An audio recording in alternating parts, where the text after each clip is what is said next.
this party.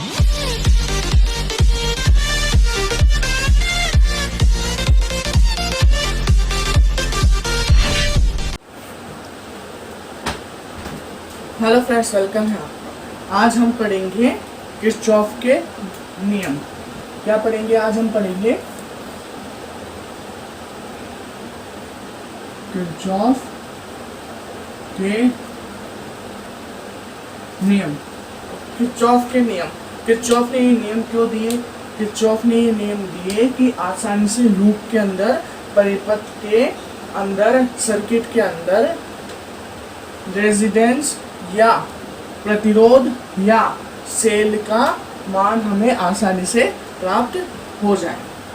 तो देखते हैं, तो किरचॉफ ने कितने नियम दिए थे? किरचॉफ ने दिए थे 2 नियम। किरचॉफ ने कितने नियम दिए थे? 2।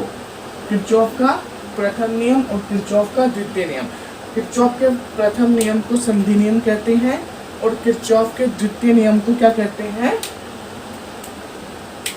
लूप नियम कहते हैं, क्योंकि द्वितीय नियम लूप के अंदर कार्य करता है।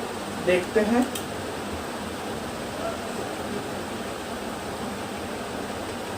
किरचॉफ का प्रथम नियम या संधि नियम। उससे पहले आपको समझा दें कि संधि क्या होती है। संधि होती है 2 या 3 से अधिक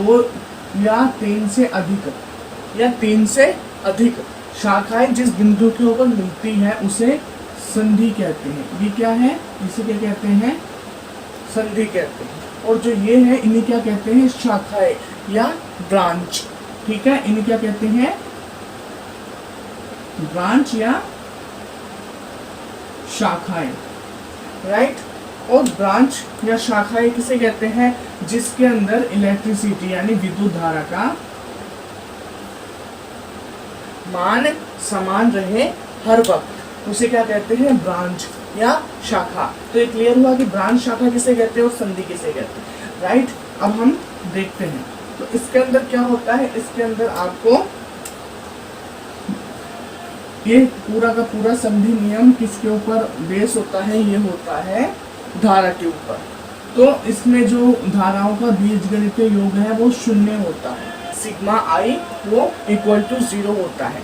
मतलब इसकी आप परिभाषा लिख सकते हैं कि किरचॉफ का प्रथम नियम या संधि नियम किसे कहा जाता है?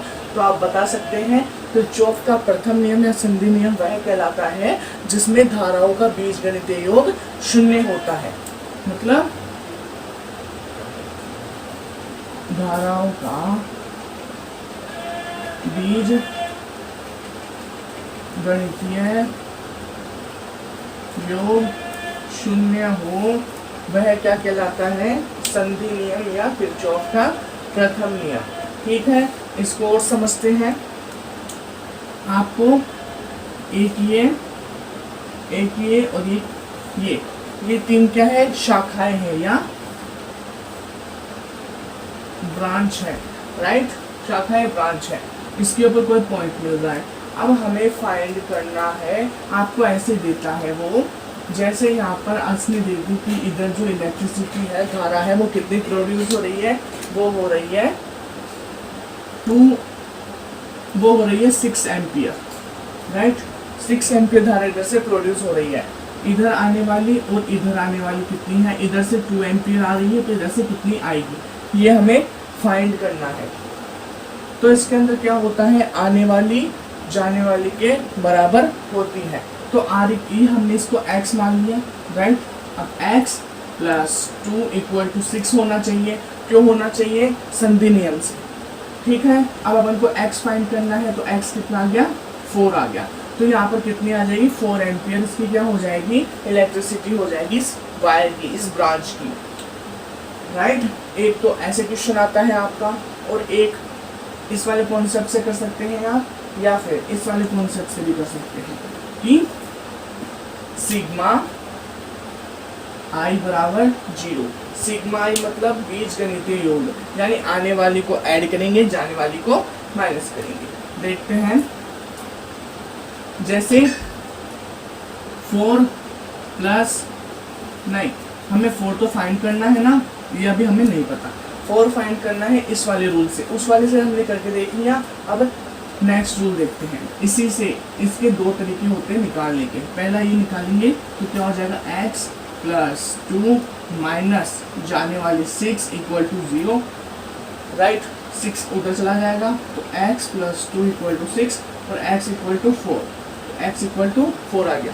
सेम तरीका है, कोई सा भी तरीका यूज में ले सकते हैं। ये कौन सा नियम होगा, किरचॉफ का प्रथम नियम या संधि नियम।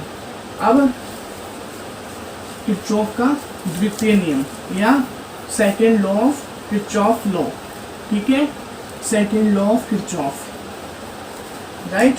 अब आता है किरचॉफ का, इसे क्या कहा जाता है, इसे कहा जाता है लूप नियम भी कहा जाता है।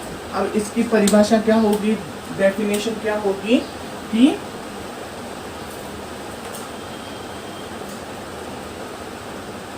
परिपथ में वोल्टताओं का बीजगणितीय योग 0 होता है। अब आप इससे क्या कह सकते हो, अब इसके अंदर वोल्टताओं का बीजगणितीय योग 0 होता है तो आप इसे वोल्टता नियम भी कह सकते हैं, किरचॉफ का वोल्टता नियम। और उसको का क्या कह सकते थे, किरचॉफ का धारा नियम भी कह सकते थे, राइट। अब इसके अंदर क्या हो जाएगा, जो ये है सिग्मा v वो क्या हो जाएगी, इक्वल 0। एक तो ये मेथड है, राइट, और एक सेकंड मेथड क्या है कि कोई आपको सर्किट दे रखा है, उस सर्किट के अंदर जो इलेक्ट्रिसिटी होती है, जो सेल होता है, ये वाला सेल और ये सेल, और इससे इलेक्ट्रिसिटी को मल्टीप्लाई करके IR, ये दोनों इक्वल होते हैं, यानी IR equal to E, right. E क्या है, यहाँ पे सेल है, मानक सेल, जिसे आप मानक सेल कहते हैं, वो सेल है जैसे डेनियल सेल वगैरह। और ये क्या है, IR क्या है, यहाँ पर ये वोल्ट का है, V बराबर IR, ठीक है, IR इक्वल टू E। अब कुछ क्वेश्चंस देखते हैं जिससे आपका क्लियर हो जाएगा, जैसे फर्स्ट वाला हुआ था। इसके अंदर क्या करेंगे, एक अपन परिपथ बनाते हैं छोटा सा,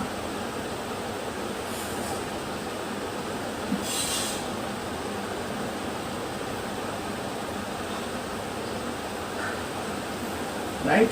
अब हमें क्या लगाना है, इसके अंदर लूप नियम लगाना है। बंद परिपथ के अंदर लगता है किरचॉफ का द्वितीय नियम।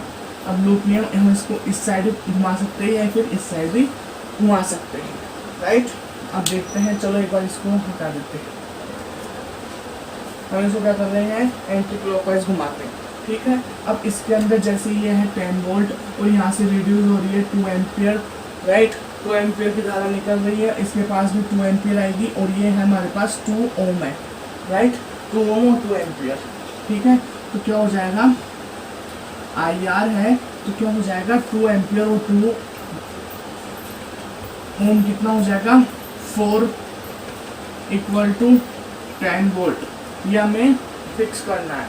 तो इसके अंदर क्या होता है, अगर ये 2 है तो हमें फाइंड करने के लिए बोलता है कि ये कितनी होगी, तो हमें फाइंड करना पड़ता है। जैसे हमने इसको मान लिया, हमारे पास 2 एम्पियर धारा प्रवाहित हो रही थी, उसके अंदर से रिड्यूस हो रही थी 2 एम्पियर इलेक्ट्रिसिटी, तो हमने इसको मान लिया, जैसे ये हमारे पास है R ओम, ठीक है, R ओम मान लिया हमने इसको। अब क्या हो जाएगा, फॉर्मूला क्या होता है, sigma IR equal to sigma E। हमारे पास E तो E की यानी 10 वोल्ट है, इक्वल टू IR, I कितनी है 2 इंटू R कितनी है, R ओम है यानी R है, राइट।